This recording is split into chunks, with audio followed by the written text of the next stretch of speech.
Olá, meu amigo ou minha amiga, tudo bem com você? Seja muito bem-vindo ou bem-vinda a mais uma aula de Ciências da Natureza. E nessa aula, nós vamos conversar sobre os circuitos elétricos e também quais são os principais elementos de um circuito elétrico. Mas antes disso, é importante a gente saber que o circuito elétrico é uma espécie de caminho fechado que pode ser percorrido por uma corrente elétrica.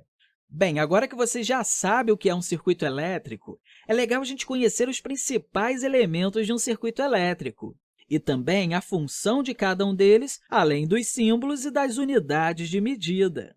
Então, para isso, eu vou fazer uma pequena tabela aqui com algumas colunas. Na primeira coluna, eu vou colocar o tipo de elemento. Na segunda coluna, eu vou colocar uma foto dele. Depois, a função do elemento.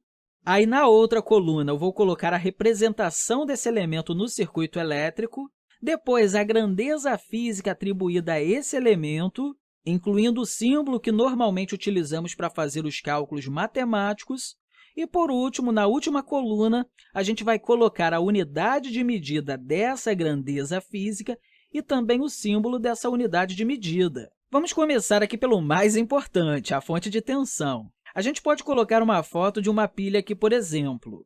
A fonte de tensão tem como objetivo criar uma tensão elétrica. É essa tensão que faz as cargas elétricas se movimentarem para transportar a energia elétrica criada. Como eu já falei aqui, a gente vai conversar sobre essa ideia de tensão um pouquinho mais para frente, beleza? A fonte de tensão é representada no circuito da seguinte forma.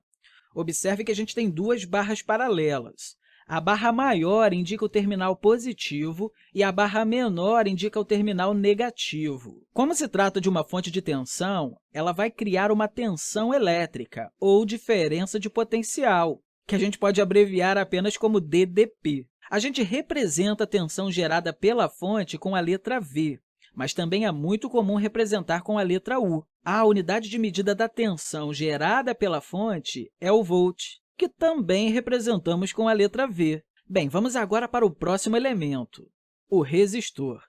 Olha aqui a foto de um resistor elétrico. Bem, e qual é a função de um resistor? Bem, um resistor elétrico é um elemento do circuito que tem como objetivo criar uma resistência elétrica para a corrente elétrica.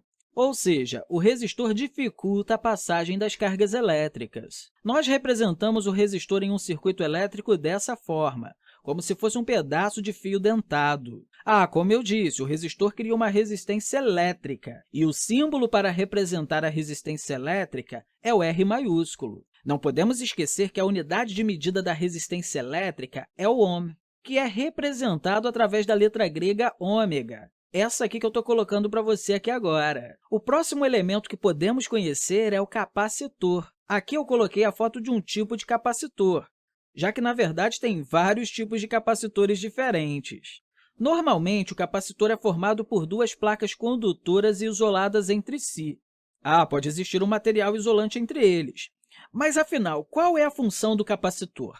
O capacitor é um dispositivo ou elemento de um circuito que serve para acumular energia elétrica através do acúmulo de cargas elétricas em suas placas metálicas. Essa energia vai ser usada na ausência ou na redução da tensão do circuito. Inclusive, o capacitor vai servir para fornecer energia por um curto espaço de tempo. Não confunda um capacitor com a pilha ou com a bateria. A pilha transforma energia química em energia elétrica. Já o capacitor acumula energia elétrica para ser utilizada por um certo tempo, um intervalo de tempo bem curtinho. Nós representamos o capacitor no circuito elétrico com essas duas barras paralelas, e a capacidade que ele possui de acumular carga é chamada capacitância, que, inclusive, nós representamos com a letra C, e a unidade de medida da capacitância é o farad, que nós representamos com a letra F. Outro elemento muito comum que encontramos em um circuito é o indutor. Aqui está a foto de um indutor. O indutor é muito parecido com o capacitor, já que o seu objetivo também é acumular energia elétrica. Só que o capacitor acumula energia elétrica através de um campo elétrico, e o indutor acumula energia elétrica através de um campo magnético. Olha, não se preocupe com isso aqui agora, tá? A gente vai conversar melhor sobre o que é o campo elétrico e sobre o que é o campo magnético em um outro momento, tudo bem? A gente representa o indutor no circuito da seguinte forma. como se fosse um fio enrolado em forma de espiral. E o legal é que o indutor possui algo que chamamos de indutância, que é uma espécie de relação entre o fluxo magnético e a corrente elétrica induzida pelo indutor.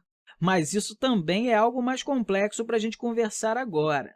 Então, por enquanto, fique apenas com a ideia de que quanto maior for a indutância do capacitor, maior será a capacidade de acumular carga elétrica e, consequentemente, maior será a capacidade de armazenar energia elétrica para ser utilizada depois.